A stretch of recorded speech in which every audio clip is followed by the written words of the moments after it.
I was 7 when my mom passed away. I was living in Woodburn at the time with a foster family, and I remember them getting a phone call saying that my mom was in the hospital and that it was pretty serious and that we should come and see her. When Karina was 7 years old, she was removed from her birth family. Her mother died and her father wasn't able to provide a home for her. So she ended up briefly in foster care and then was adopted by a family in Central Oregon.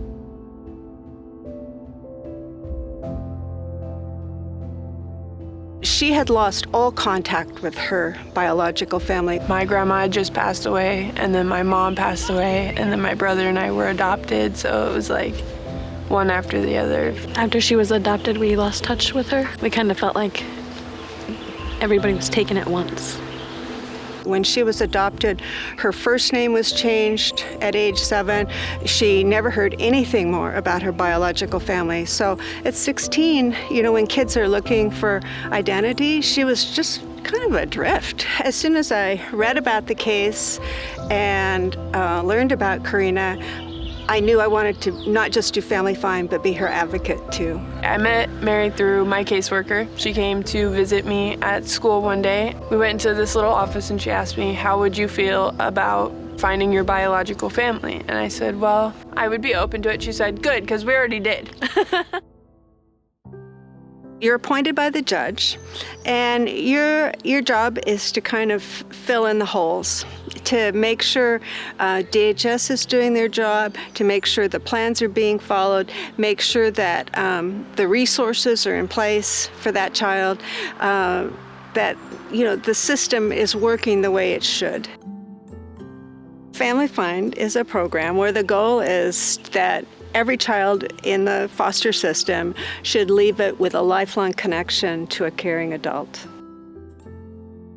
So we got information from people who were interested in being part of her life. This is Karina's family that we were able to find.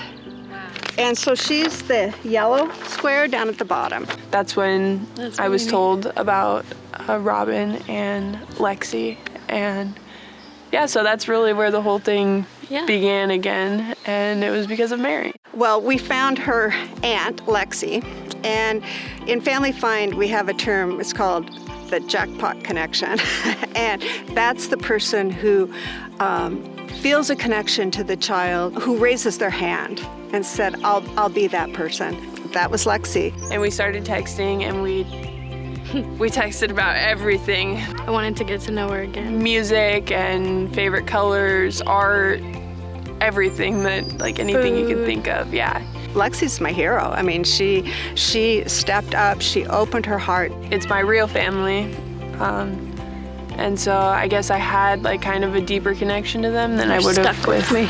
Yeah. Before I got to know them again, I was kind of in a rough place, academically, emotionally, and so I think it was really good for me. She was doing better in school. She was getting along better at her foster home. She was visiting with Lexi and family, as often as she could. And we know that the strongest predictor of positive outcomes for kids in foster care is a lifelong family connection. Yeah, Mary she came out of nowhere. My caseworker introduced me to her, and since then she comes all the way from Prineville to visit me. It just gave her so much more confidence and strength, I think, to know that there were people that, like Lexi, who loved her and would always be there for her. I wouldn't have her if it wasn't for Mary. I hope that she gets everything she wants. She deserves all the good. We're grateful for Mary.